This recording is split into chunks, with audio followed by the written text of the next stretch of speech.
All right, welcome back to the Chance Podcast. This is episode 3. I'm Ryan Gorley. I'm the director of this film, A Passing Spark.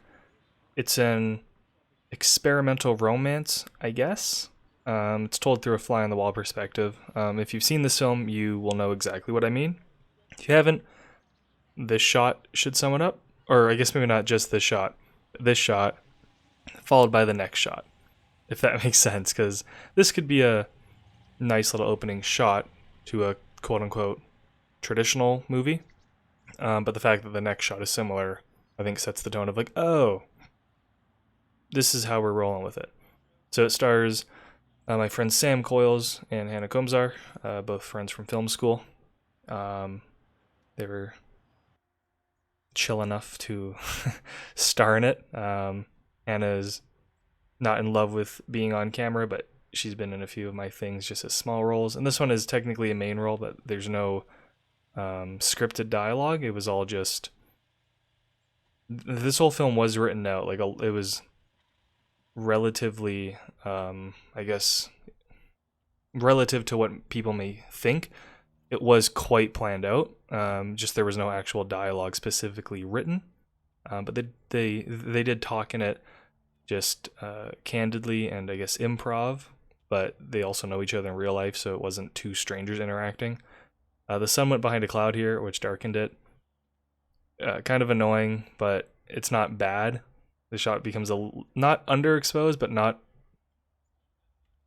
I guess maybe a little bit underexposed, but I think it brightens up towards the end anyway, after he successfully, I guess, picks her up for the date. So this whole film is just two people going on a day date, I guess.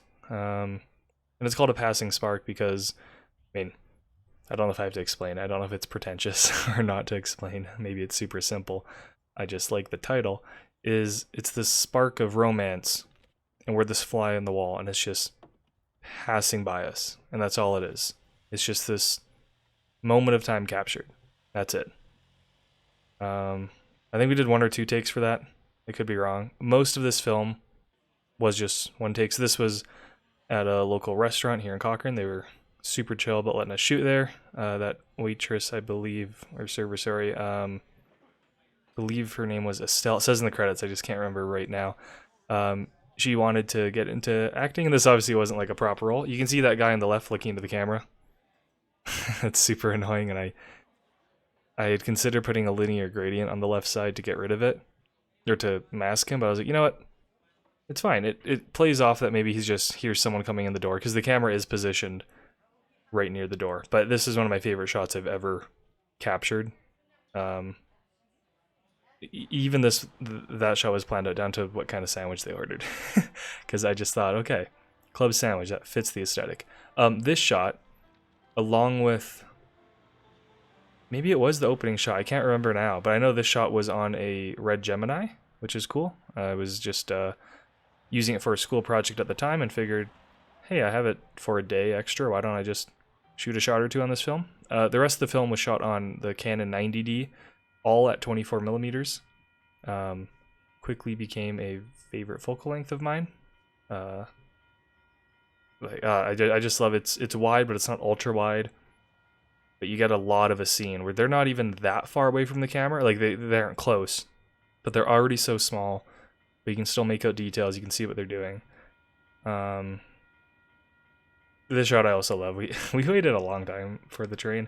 The town that I live in, trains seem to come when you're trying to go somewhere. They seem to come every like 30 seconds.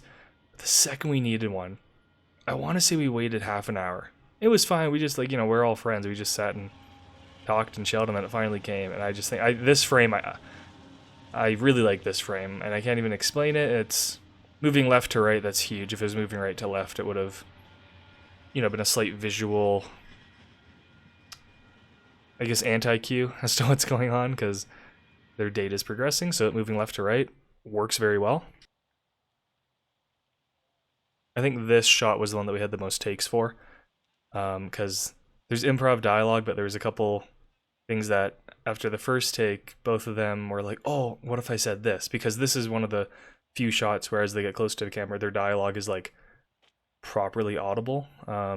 you still have to kind of fill in some blanks, and it doesn't matter because this dialogue isn't for the audience.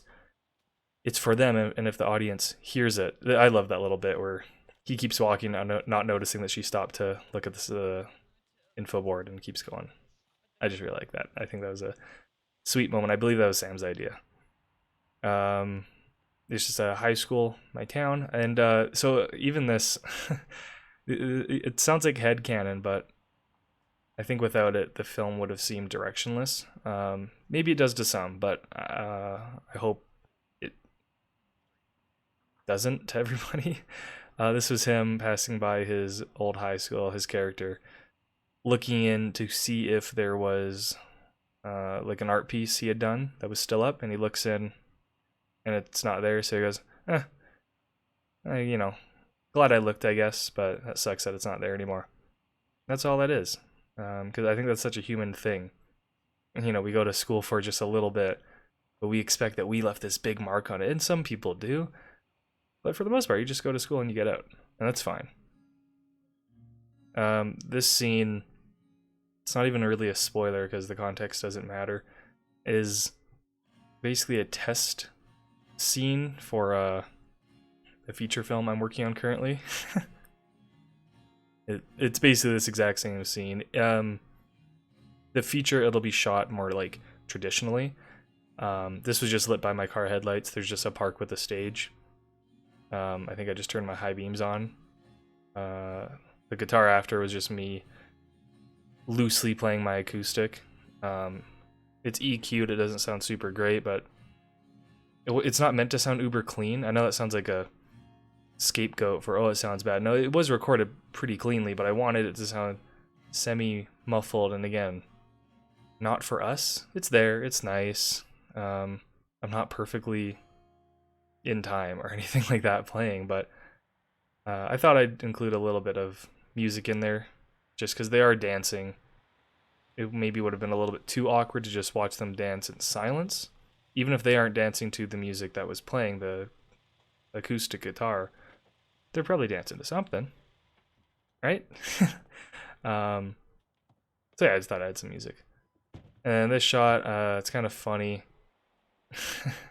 This is so embarrassing to reveal, but when Hannah gets into the door, she just like stands there, and it just stays like that, and that's fine because it's far enough away in the frame. Who knows if she's just checking her phone or saying hi to somebody, but it is kind of funny just because this is one of our houses, and she didn't want to just start walking around, which is fair enough. So she just stands there in the door, and you can't really, like, yeah, you can see her, but it's not a important thing. You see a dog. So yeah, maybe she's saying hi to the dog. Maybe she's checking her phone. Who knows? But it is a little funny detail that didn't notice while shooting because I'm like, oh, she's far enough away. But in the edit, I was like, it's like semi-unfortunate, but it's not a big deal. And then I think the credit shot is one of the better shots of the film, which is awkward. This wasn't planned. I don't think this was planned initially. This was I knew this tunnel was in our town, and I was like, we gotta get a silhouette shot. Like, how can you not? You know what I mean? Like, yeah, and that's also the thumbnail. So yeah, that's a passing spark. I want to do another film like that. So apologies if another film like that happens. I know some people don't like them, but I just think they're sweet and an easy watch on the eyes. So yeah, that's all. That was episode 3 of the Chance Podcast. We got 2 episodes up. Actually, there might be 3 others up right now if you're watching this, because we bulk uploaded a bunch. Go check those out. Check out these actual films. This film will be in the description. And check out Chance Productions. Thanks.